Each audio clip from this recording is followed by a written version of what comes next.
पहाड़ियों के बीच बसे एक विचित्र गांव में एक साधारण घर के भीतर प्रतिदिन एक असामान्य संघर्ष सामने आता था। लड़ाके एक अप्रत्याशित जोड़ी थे, भाभी जो अपनी उग्र भावना के लिए जानी जाती थी और एक शांत नन जिसने गांव के कॉन्वेंट में शरण ली थी। ग्रामीणों के बीच बचाव के प्रयासों के बावजूद झड़पें जारी रहीं। चल रहे झगड़े की फुसफुसाहट पूरे समुदाय में फैल गई, जिससे पहले के शांतिपूर्ण माहौल पर ग्रहण लग गया। तनाव उस बिंदु तक पहुंच गया जहां गांव के मुखिया, जो एक बुद्धिमान और सम्मानित व्यक्ति थे, ने हस्तक्षेप करने का फैसला किया।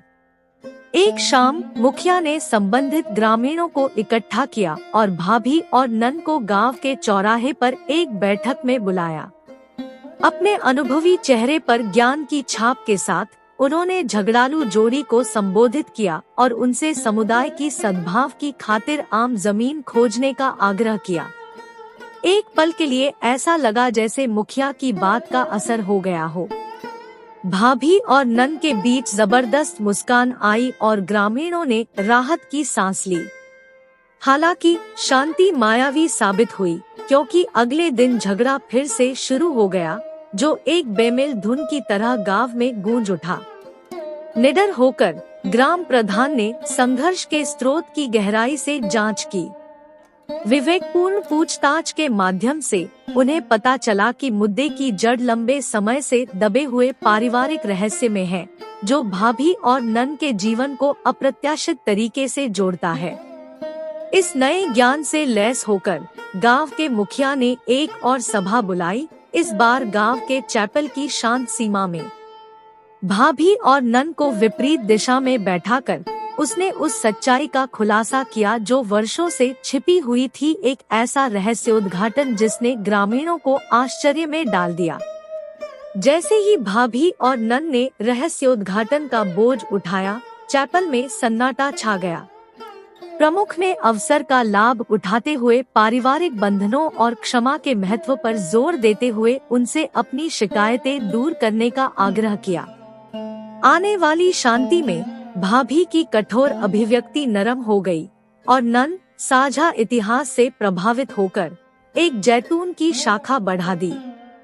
यह एक नाजुक युद्धविराम था, लेकिन ग्राम प्रधान को उम्मीद थी कि यह झगड़ालू जोड़ी के लिए एक नए अध्याय की शुरुआत होगी। दिन हफ्तों में बदल गए और पहले उथल-पुथल वाले घर में अब शांति का भाव आ रहा था। भाभी और नन ने गलतफहमी की खाई को पाटते हुए अपने साझा इतिहास में सामान्य आधार की खोज की। इस बदलाव को देखकर गांव ने सामूहिक रूप से राहत की सांस ली। हालांकि मानवीय रिश्ते जटिल हैं और पुराने घाव फिर से उभर आते हैं। जैसे ही गांव को लगा कि झगड़ा शांत हो गया है, कलह की फुसफुसाहट एक बार फिर हवा में फैल गई। ऐसा लग रहा था कि भाभी और नन खून से बंधे होने के बावजूद अपने अतीत की पेचीदगियों से बच नहीं पा रहे थे। असफलता से बेपरवाह ग्राम प्रधान ने इस बार अलग तरीका अपनाया। उन्होंने झगड़ों को सुलझाने के लिए प्रसिद्ध एक बुद्धिमान बुजुर्ग की मदद ली।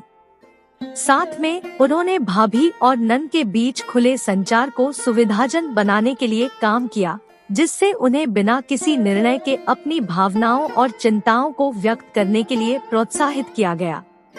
इन वार्तालापों के माध्यम से गहरे बैठे असंतोष का पता चला, जिससे प्रमुख और बुजुर्ग को आपसी समझ की दिशा में झगड़ा करने वाले जोड़े का मार्गदर्शन करने की अनुमति मिली। धीरे धीरे लेकिन लगातार घाव ठीक होने लगे और भाभी और नन मेलमिलाप की यात्रा पर निकल पड़े। गांव ने इस जटिल गाथा के उतार चढ़ाव को देखकर मानवीय संबंधों के लचीलेपन में एक मूल्यवान सबक सीखा। भाभी और नन, जो कभी एक दूसरे के विरोधी थे, अब एकजुट हो गए हैं। उनका साझा अतीत एक अधिक सामंजस्यपूर्ण भविष्य की दिशा में एक पुल के रूप में काम कर रहा है। जैसे ही शांत गांव में सूरज डूबा, पूरे परिदृश्य में गर्माहट का रंग फैल गया। एक बार संकटग्रस्त घर मुक्ति और क्षमा का प्रतीक बन गया। ग्रामीणों ने इस उभरते नाटक में अपनी भूमिका निभाते हुए अपने समुदाय के हृदय से निकली नई शांति का जश्न मनाया। और इस तरह भाभी और नन की कहानी संघर्ष और समाधान से चिह्नित गांव के इतिहास में एक मार्मिक अध्याय बन गई।